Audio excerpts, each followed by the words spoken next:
I'm Jayson Jorgensen. It is once again time for Husker Chat as we talk Husker football with Sean Callahan of Husker Online. Nebraska coming off a disjointed win at Purdue, but they got the victory last Saturday over the Boilermakers. Sean, how was that trip, and what was the mood like of the Nebraska contingent about halfway through the third quarter? That thing was looking pretty dicey for a while. You know, it was a great trip in the sense we avoided hurricane weather. Okay. Flights were on time. It was as smooth as a trip as you're going to get to go out to West Lafayette. So that was good.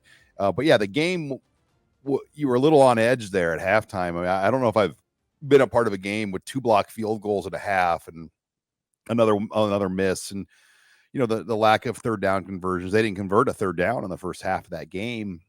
But everything about it felt like Nebraska should be up by 20 points, and they couldn't get any points on the board.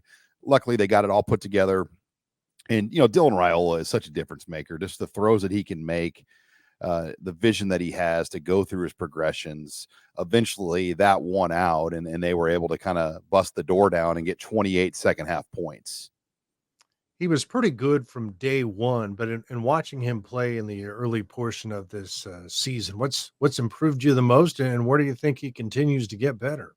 His ability to read coverages, man versus zone, finding matchups, getting the ball down. I mean, drawing 6 pass interference penalties. Nebraska had 8 penalties by 8 first downs via penalty. That was a school record. The previous record in a game had been 6. So just the ability to draw those they're hidden yardage things that you don't really see. But, you know, 2nd and 20, 3rd and 20, I don't think I've ever seen a quarterback at Nebraska where you're not worried about it, because he has the ability to get the ball down the field and make those throws. And you saw him do it a couple times again.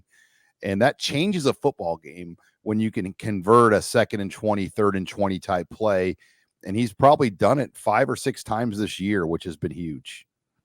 What's your overall, as you take a team look here at the Huskers, what's your top concern? Where do you think Nebraska has to get better? Well, I think the special teams is the biggest thing, because these games are so tight, and you're not going to always score touchdowns. I think for Nebraska, being able to get points in the kicking game is a real important part of it. And they've got to be able to get that part ironed out, because we know a lot of these games are going to hinge on, one possession type situations. And what we saw at Purdue with the 2 block kicks, that will get you beat in a lot of Big Ten football games. And they can't afford to have those, man. I think this defense, we know what they are.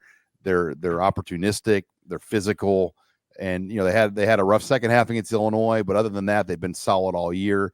Dylan Riola, we know who he is. I think this offensive line, they've done a great job of overcoming injuries. So there's a lot to like about this team. But the details and the little things, especially on special teams, will really matter.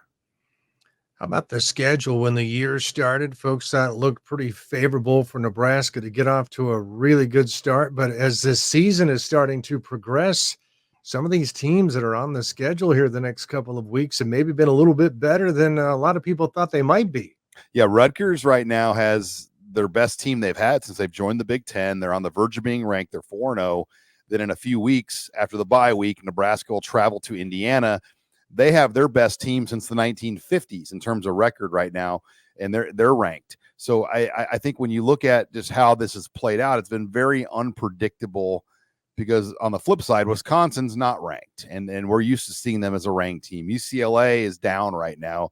So there's just been some trading of places on the schedule of teams that you would expect to be tougher opponents, where teams that haven't really been a factor are a factor right now. And it's going to be challenging, but I think it will get Nebraska up for it too.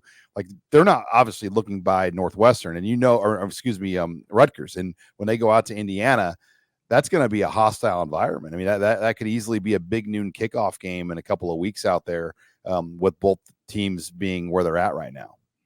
Today on Husker Chat, we're talking with Sean Callahan of Husker Online as we preview the Nebraska-Rutgers matchup. Before the season started at Big Ten Media Days, Greg Schiano, and I've always liked him. I thought he's done a great job there in both tenures there. But he tried to tell people they were going to be a pretty good football team, and so far they have. And, boy, they have to have a ton of momentum coming into this one off of that big Friday night win over Washington. Well, people forget they won their bowl game against Miami in the Pinstripe Bowl. And that was a big moment for their program to beat Miami, because Miami on paper theoretically has higher ranked players than they did. And they kicked their butt up front. And, it was just kind of an old fashioned New Jersey alley beating. And that's exactly how Greg Schiano wants to play. They don't want it to be a pretty game. They want it to be kind of gritty and tough. And Kyle Monagai, their running back, gets 25 carries a game. You know what they're going to do. They put Calliamontis in very manageable situations, and he doesn't try to win the game on his own. He just manages the game, gets first downs. They eat up clock, and that will be the key. And they've had the schedule to get to this point too. The Virginia Tech win was big. I think that was kind of the swing game. If they won that game, you're like, Rutgers could easily be an 8-9 win team.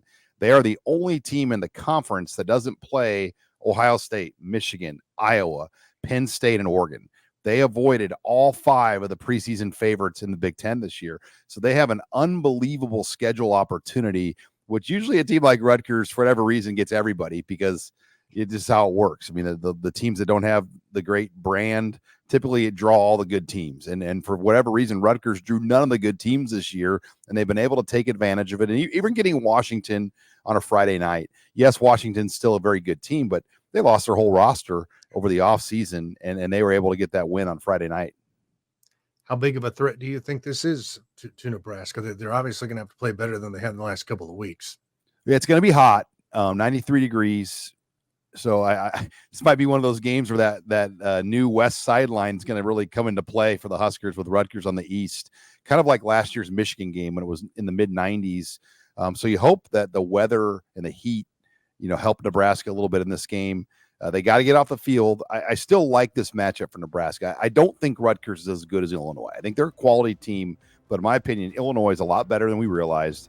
I mean, they were driving 14-7 in the fourth quarter with a chance to tie Penn State before they threw a pick 6. So the Illinois, as tough as that night was, I think we're learning that's not a bad team that Nebraska lost to either.